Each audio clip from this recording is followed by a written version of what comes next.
So today I'm joined by Shay Tully for this very special video on the performer's mindset, which we decided to call Separating Survival from Your Art.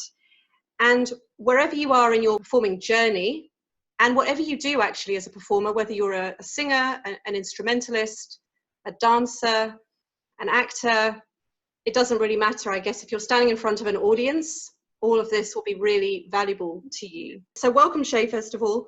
Thank you. I'm so happy to be here.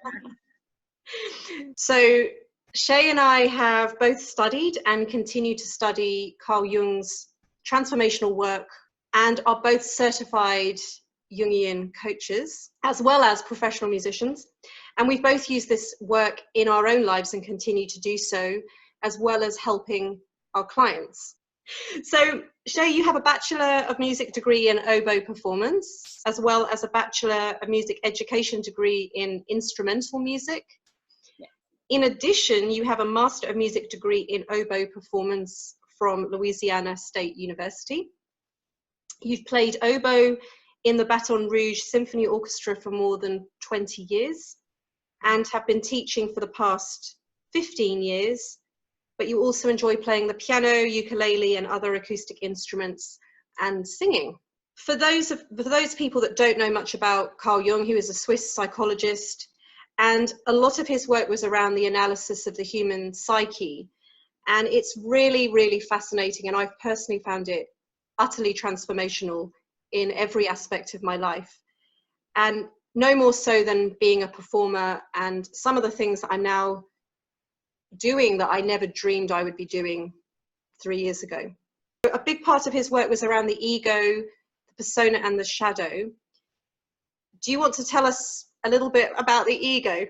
Most of us as performers have experienced the ego mostly as that inner voice, you know, the one that talks to you and tells you, you know, you're terrible, you're going to miss that note. We think that is us, and we think that is the truth. And yeah. It's actually not us at all, that it is our conditioning. Yeah. And the ego is the part of us that is concerned with survival at all costs. Yeah. And when I say survival at all costs, that includes your own happiness. Like, it doesn't care if you're happy or not. It just cares if you're alive. That's right. And I think it's also important to say that from the ego's perspective, emotional survival is as up there as physical survival. So obviously when you're standing on stage, unless you're very unlucky, you're unlikely to get killed standing on stage. But it feels like you're going to die because it really is that sense of I, that sense of preservation of I, as you say, at all costs. It's always kind of looking for problems, isn't it? As you say, it's that kind of chatter, that sort of negative voice in our head.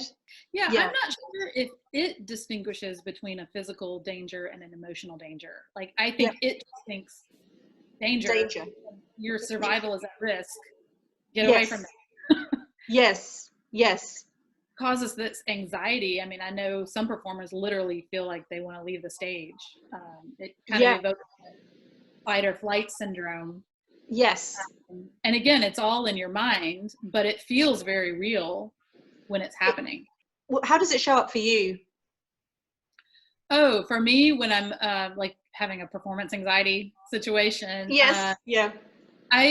I used to, before this work, I had very real physical symptoms. I would have a migraine headache the day of a performance.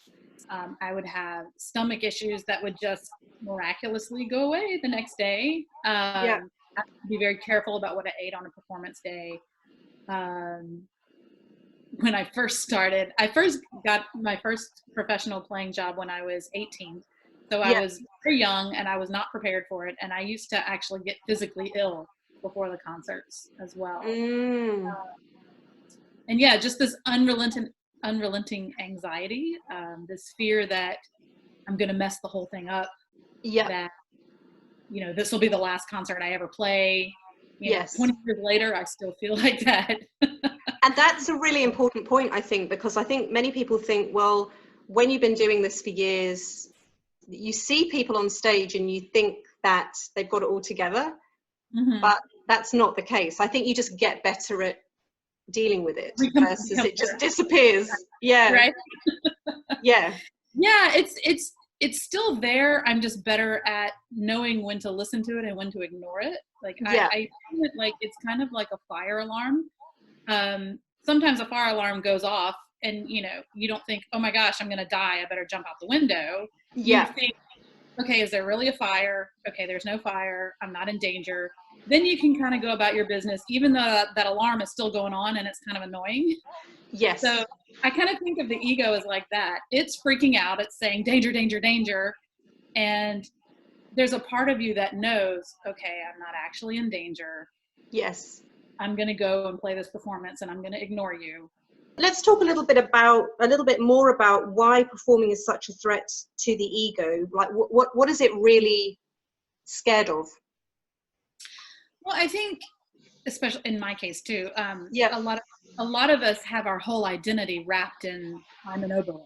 I Yeah. very much identified with that. My self-worth is attached to it. If I Yeah. play well, I feel like a worthwhile human being. If I mess up and don't do a good performance, then I feel absolutely worthless. And that is exaggerated when there's money attached to it, right? Like, Yes. someone's paying you to do this, then it really becomes about survival.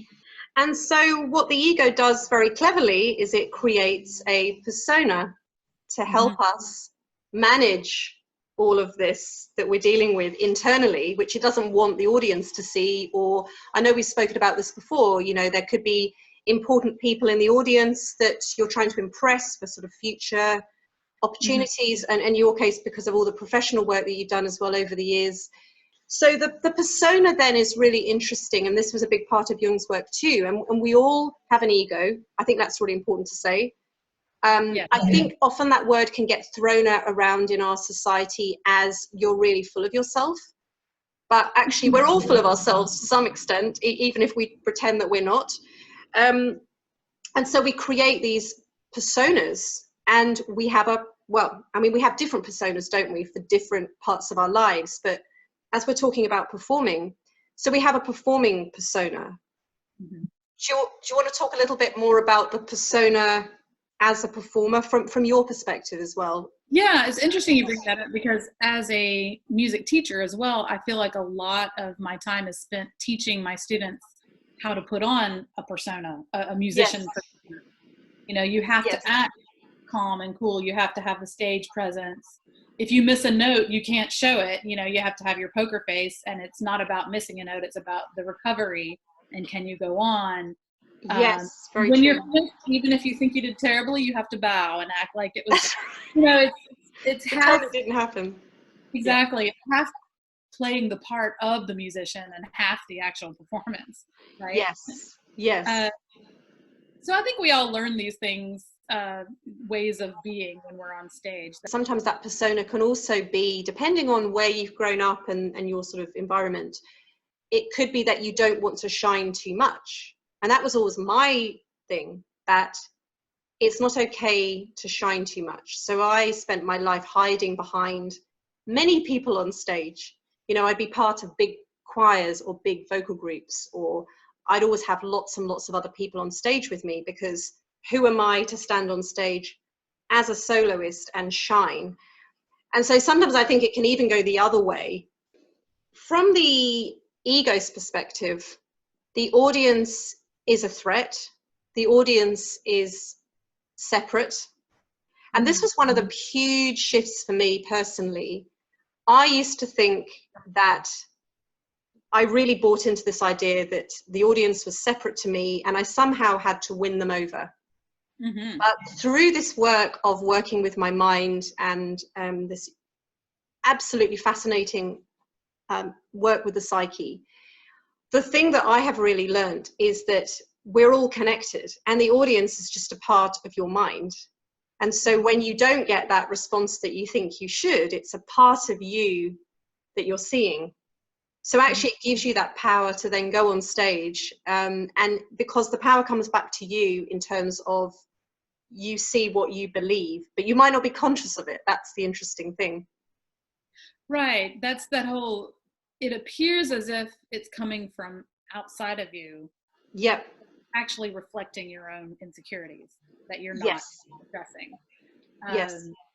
It's interesting you bring up the audience. A teacher once told me that the idea of the audience is a myth. There's actually no such entity as an audience. It's not aware of itself as an audience. So if you think of it, when you are in an audience, you don't think, I am this big, powerful audience. You think, there's me, and then there's everybody. And everybody in the audience is thinking that. They're thinking, there's me and everybody else. So in reality, you're only ever actually performing to one person and everybody else. Right? That's so true. Absolutely. Right. And from our perspective, we see this big, massive, scary thing, and we project all this power onto it. Like, oh my gosh, if I win this over, then I'll be powerful. And if I don't win them over, then I'll be nothing. I'll be humiliated and career's over. Exactly. But actually, it doesn't even exist.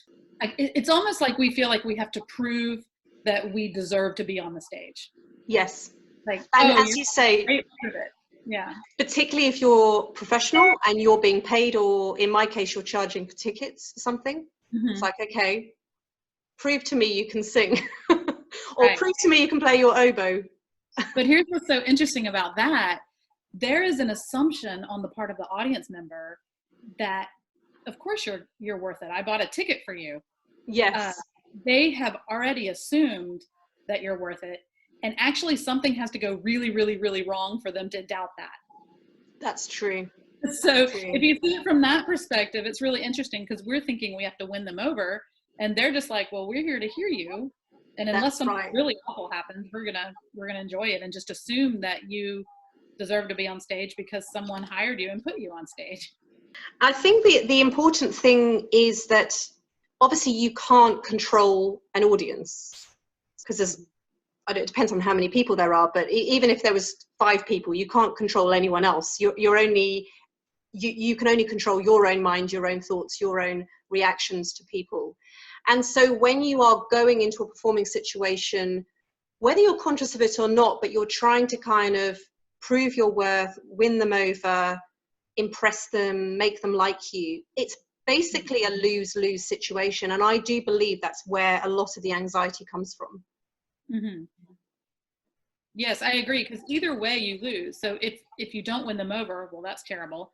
But if you do win them over, it's almost like more pressure, because then you're afraid to lose that.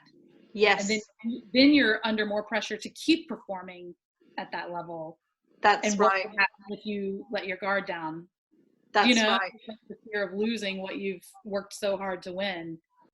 The other thing from ego as well, and I think this is probably the most important thing from me anyway, when you are identified with your ego, you will never really access your full creativity in whatever you do, whether you're an oboist or whether you're a singer. Would you agree with that? Would you agree that it holds you back creatively? I would agree with that. I've recently gotten into some songwriting, and what they will say when you are creating music is that the creative part of your brain and the judgmental part of your brain are 2 different parts. Yeah. So if you're judging your song while you're writing it, you're never going to get anywhere. And I think that applies to performance too. If you're judging your performance while you're playing it, you're really going to feel confined, right? Yeah, absolutely. Yeah. Well, I actually watched an interview with Ed Sheeran, and he said for years he was trying to write music that he thought people wanted. And I identify with this because for years I was trying to sing things I thought people wanted to hear. So I get that. Again, trying to please the audience indirectly for him, in terms of I want to write songs I think people want to hear. And for me, I want to sing things I think people want to hear. And he said he wasn't getting anywhere. He was not having any success. He wasn't really making it particularly. No one was really noticing him. And then he thought, stuff it. I'm just going to start writing songs that I love. And even if no one else is interested, I'm connecting to these songs. And that is really when his career skyrocketed. And I'm not comparing myself to Ed Sheeran, but certainly I have noticed when I stopped trying to sing what I thought people wanted to hear from me, I felt that I have grown and expanded more creatively as a performer. I love this idea that you perform or write the music that you would like to hear. And if you resonate with it, then your audience will be drawn to you. Yes. And if you're writing what you think other people should hear or what they want to hear, first of all, who wants to hear? Yes. How do Yes. you know what they want to hear? And, Yeah. you know, it all gets very confusing, and it's probably going to end up sounding like something generic that, you know, that's already out there. But if Yeah.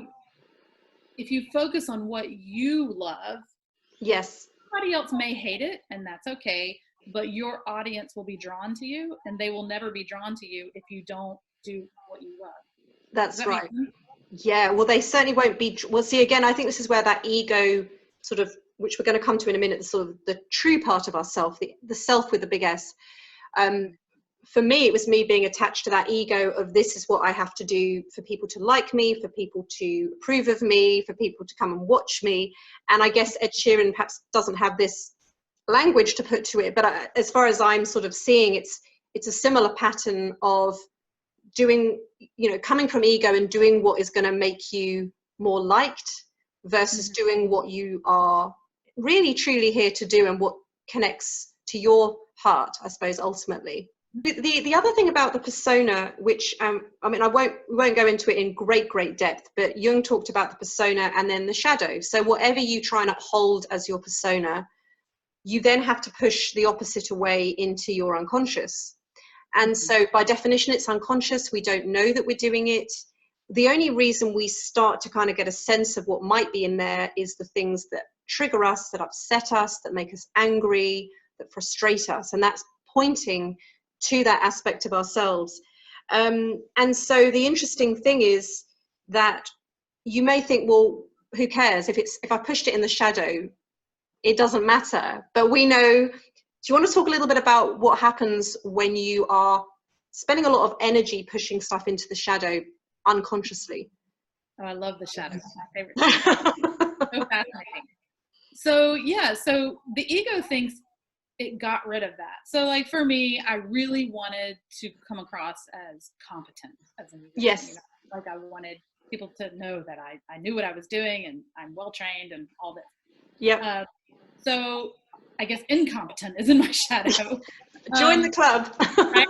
So Yeah. my ego thinks good, got rid of that, you know. Yeah. But I spend so much time trying to convince people, right? And it takes a lot of energy to try to push that away. Yes. And what ends up happening is when the more you push it away, the more power you give it. Yes. And Absolutely. you end up projecting it outwards. Yes. And you will see incompetent people all around you, and they will trigger you. Yes. Or people suggesting that you're incompetent. Yeah, and then you lose it. And you're like, what? I'm not incompetent. Yeah, absolutely. Absolutely. So you either see it in other people, or people say it to you, or they imply it to you. And I've certainly had that too, because that's definitely in my shadow, incompetence. Or even if they don't say it, you think they're thinking it. That's right. You perceive them to be, that's what they meant. They were saying that I'm incompetent. Absolutely. Absolutely. Yeah. And so that's just one example. But I mean, we all have multiple things going on with our persona shadow. So that would just be, I mean, I'm the same as you. And this is what's so interesting. So you come from a very sort of formal educational background in music, whereas mine has been later in life. But interestingly, we still both have the same fears. You know, we still both worry about feeling incompetent. Yeah, that's what's so great about it. It's the same stuff that's going on in everybody, no matter what your training is. And the interesting thing is, I'm in a field where, honestly, it doesn't matter how many degrees you have if you don't play well. Yes. You know? Yeah. So in my mind, my ego is telling me it doesn't matter. If you miss that note, who cares what your degrees are? It doesn't matter what you have. The ego will always find problems. You can have 100 degrees. You could be the most experienced musician in the world on paper, but you will still feel like you're not good enough. You will still feel incompetent on some level. Right. It really doesn't matter, because you're coming from that mind of lack and limitation, and we all have it. One of the things that we teach people is around sort of accessing this kind of creative higher mind. And this is really the key to accessing our full performing potential. and our full creativity as well, because we're not getting bogged down with, I've got to uphold this persona and I've got to push away, got to keep my one hand down here so people don't think I'm incompetent, and I've got to keep upholding this persona of, oh yes, everything's brilliant and I'm so competent. How has this work kind of transformed you as a performer? Well, first of all, I told you I used to get physical symptoms Yeah. the day of the concert. I still get a little bit, but like I don't have to spend the whole day with a migraine headache anymore, so that's nice. That's good. Recently, like, this is a story that keeps unfolding. Yes. So recently, I quit my orchestra job. Yes. Which was a big deal. It doesn't seem like it would be that big of a deal, but my ego freaked out, and it was Yes. saying things like, you're never going to play again. What are you doing? This was an orchestra that I had worked very hard to get tenure in, and I had a contract and all that. But the reason why I decided to resign was I started feeling there was a part of me that wanted to do something more creative. There's a part of me that started to feel very stifled. I felt like I was playing other people's music all the time. Yes. And it wasn't even my own interpretation. I had to do what the conductor said. And I was the second oboist, so I also had to do what the first oboist said. And, and I did enjoy it for, more than 20 years. And I love orchestral music. I think it's a love I'm always going to have. But it started feeling very confining, and I really wanted to do something more creative. And so that was the reason why I decided to leave, because I didn't have time to do both. And so once I had my ego freak out and I let go, and I was able to see what part was the ego talking and what part was my authentic self talking. So since then, I've been playing more opera, which I get to play the principal oboe in the opera. So it's actually more money. Excellent. It's more fun. I've been doing some recording projects, and I've been playing in a church that actually lets me create my own accompaniment. Like, they're saying, here's the hymn, you come up with your own accompaniment for it. And so that's been fun, because it has been a little more creative, and I get a little more leeway for that. And these are all things that I did not know were going to happen when I quit my orchestra job. It just all came up, and now I'm actually having more fun, and I'm making more money than I did when I was in the orchestra. So it's taking that step despite all the chatter in your head. And there was a lot of chatter. Because it's always going to be there, isn't it? Yeah. If I had not had this coaching, I don't know that I would have done it. Yes. So, so compelling to believe it. Absolutely. And so that's really important, I suppose, when we're talking about this other part of our mind. So we've got the sort of ego, chatter, protection, survival. It's all about limitation. It's all about trying to sort of look for the worst case scenarios and everything, and protect. This higher mind is really where creativity lives. We're all unlimited potential, and there's unlimited opportunities and abundance for us all, which is hard to accept, I think, when you're coming from that ego mind, which just sees limitation everywhere. And, particularly for musicians, Yeah, I feel it's so competitive. Yes. We see there's one job and like 80 people applying for this one job. That's right. That's right. And also, I think we've spoken about this before, but there's this idea in the musicians world that if you love it, then you shouldn't be really making money from it. Like, it's a love, which is always crazy to me, because, does it mean you have to hate your job to earn money? I mean, it's just a crazy world. But from the ego's perspective, that's the world that you see, and that's what it is. From this kind of higher mind, I think that you start to understand that you have a gift to share with the world, and you actually need money to share that gift with the world. Yes. If you're a professional musician who takes the time to commit to your art, you're going to be playing at a different level than if you're just, kind of playing on the side, or don't have enough time to commit to it. And I love this idea that your gift to share with the world is of value. Yes. and we're always taught as performers that it's selfish to get up and, I mean, I've had people say that to me, like it's selfish to get up on stage and be the center of attention. Yeah. But actually it's selfish not to do that, because you're denying the world this gift that only you possess, because no one is going to perform the way you will. And then also, I know you've talked about this before, but your why, that kind of gets into the why. Like if you tap into, I get excited about sharing my interpretation of this music. And then my why is, I always think about someone in the audience, like maybe they're having a really rough time, maybe they're going through a divorce, maybe they have health issues. If I can cause that person to forget their problems, even just for 1 minute, and think, oh God, how beautiful. Then it's worth it. If I feel uncomfortable, if I feel nervous, it's worth the risk for that. And it kind of takes me out of myself and makes it less about me and more about giving. And that actually helps with the anxiety and everything. It just gives me a sense of purpose if I think about that person. Yes. You're almost the vessel for this gift to come through.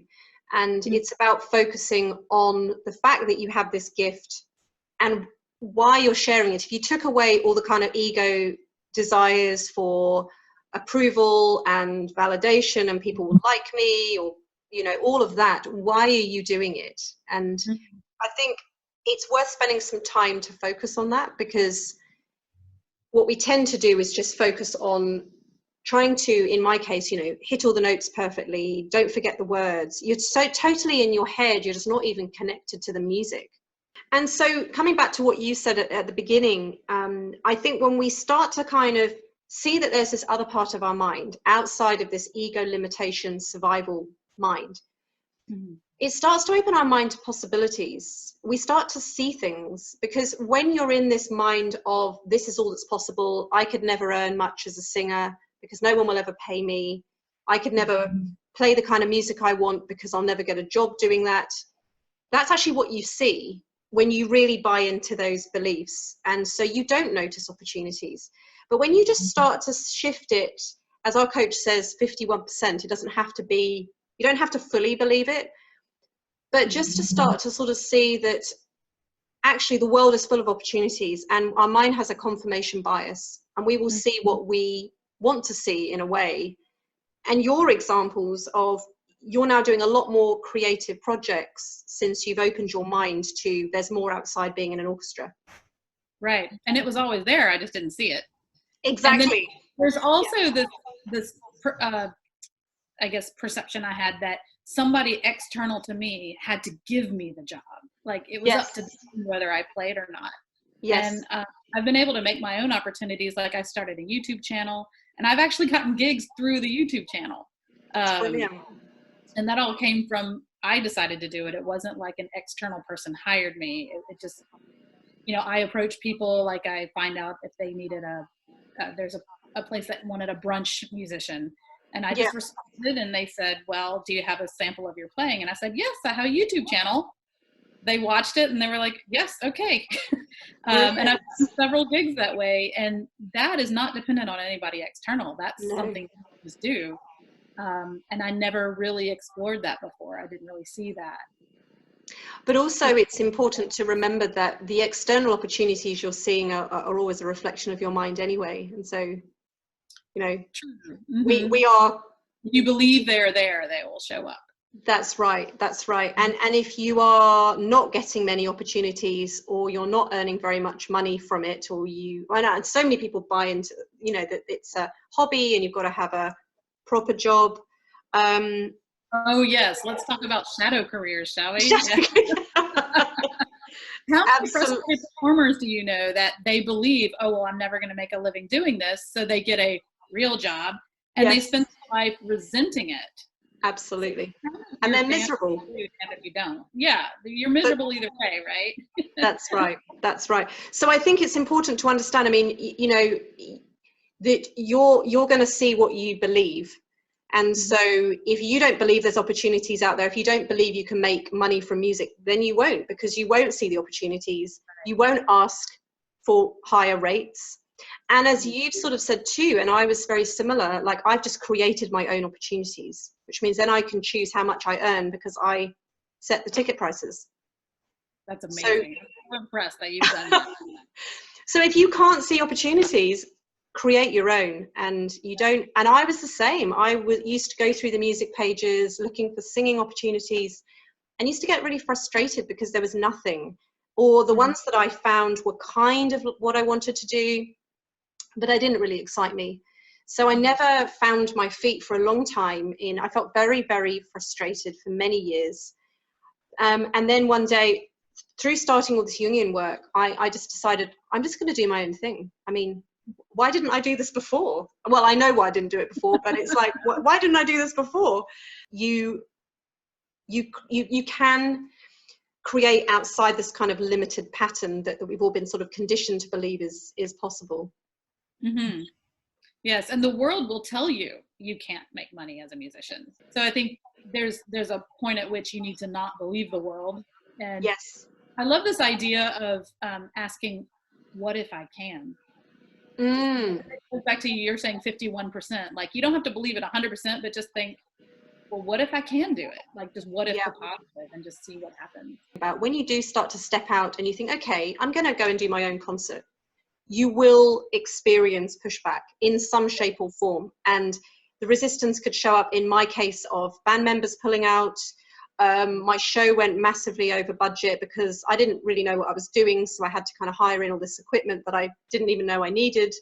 There were all these external things that had happened, which caused me a lot of anxiety at the time. But because of this work, I knew I was seeing my own mind in that versus thinking, which I think is where we all get stuck, that this is showing me what's possible. When people are critical, negative, sort of don't seem to support you, it's just an aspect of your own mind, and it's not true and it's not fixed, and you can change it. We thought it would be quite good to start to look at what your performing persona is. And you may have never thought about this before. I certainly had never thought about this before I started doing this work. And so one way to do it is think about 4 or 5 words that you would want people to describe you as a performer. So it's very much about how you want to be perceived, isn't it? Yeah. So like in my case, competent was one. Yes. Good. I want to be a good musician. I want to have a beautiful sound. Yeah. I want to play in tune. I want to play everything correctly. To be a good girl. Exactly. She's a good girl. Yeah. Yeah. Yeah. And so the idea is that you just start to make a note, and you can just journal about this, write some of these words down, and then using your example of, competent, we've already kind of spoken about this, but that means that in your shadow, what you're pushing away is incompetence. And that can show up in so many different ways as a musician. Right. And just start to notice, do those types of things trigger you when someone suggests that you're incompetent, or that, as you say, you start to just notice loads of incompetent people around you. Mm-hmm. And it's important to know too that just because something is in your shadow doesn't mean you are that. So like, no. If I get triggered by incompetence, it doesn't mean I am incompetent. It means that I am trying like anything to avoid being perceived as incompetent. So I'm spending a lot of energy trying to convince people, hey, I'm good, listen to me play this, whatever you're pushing away, it doesn't mean you actually are that. Yes. So it's important to distinguish that as well. No, that's a very good point. And then so when people have got those sort of A and B side, competent, incompetent, as you say, it's not who you are, but it's something that you're defending against, and you're using a lot of energy, as you said, to defend against being incompetent. And I'm the same too. And so what would you then? It is exhausting, because you're never going to feel competent, and you're never going to convince everybody that you're good or competent. You know what I mean? There's always going to be someone that doesn't like what you do, and if you're trying to convince everybody all the time, it's a losing battle anyway. That's right. So what would you say to people then as the next step, when they've kind of got that sense, okay, that's what I'm doing? What would you say to people as a kind of a little mini step forward to sort of trying to move through that? So we talked about listing the things that you want to be, and then you want to be perceived as those things. Yeah. So just see your persona and your shadow. Yeah. The way to get out of that is, I think, like what you said about accessing your higher mind, and to realize that that is not you. Yes. That is your conditioning. Yes. And there's part of you that, if I love this idea of renounce and rejoice from the Gita, where you let go of the results of your action and you put all your energy into the action without thinking about the result. Like, oh my gosh, if I play this music perfectly, is this person going to like me? Is this person going to pay me? Like, you forget all that and you put all of your energy into the action. Yes. Yes. And coming back to the why as well, get very clear on why you're doing it versus, you know, I'm doing this to try and seek approval from my peers, or I'm doing this to try and make a name for myself. Right, because there's a part of you that just wants to express the music. Like they say that it's the divine in you wanting to express itself. If you can tap into that, it's like you're stepping outside of your persona. Yeah. And you're able to express your music creatively. Yeah. Yeah. Absolutely. And I think that kind of Ed Sheeran idea of what really excites you personally, like if you let go of what you thought people wanted, what you are trying to get from people, what excites you personally, what touches you sort of in your soul or your heart or whatever. And often we end up doing things that we have been told we should be doing, and we don't challenge it. We don't think, is this actually what I want to do? Something you can do is to think about, what do you think your performance is going to get for you? So in my case, I know I thought if I performed really well, I might earn people's respect. Like me. And so I was really attached to that result. You know, or it will get me money, it will get me, you know, if you can just let go of all that drama and just enjoy doing your art. And I think that's what we mean about separating survival from the art, is just put all the energy into the art part of it, and then the result will take care of themselves. Yes, that's right. That's right. And just get in touch with that passion for what you're doing, however you need to do that. And I think that normally means, well, as a singer anyway, letting go of trying to sing notes perfectly, finding music that really speaks to you, really just allow yourself to throw yourself into the music in every sense. Yeah, and really feel it, and you know, it's okay to have fun. Absolutely. That's what we're doing it for, really, isn't it? Thank you so much for your time, and hopefully we'll get to meet in person soon. I hope so. Thank you for having me. I love talking about this stuff.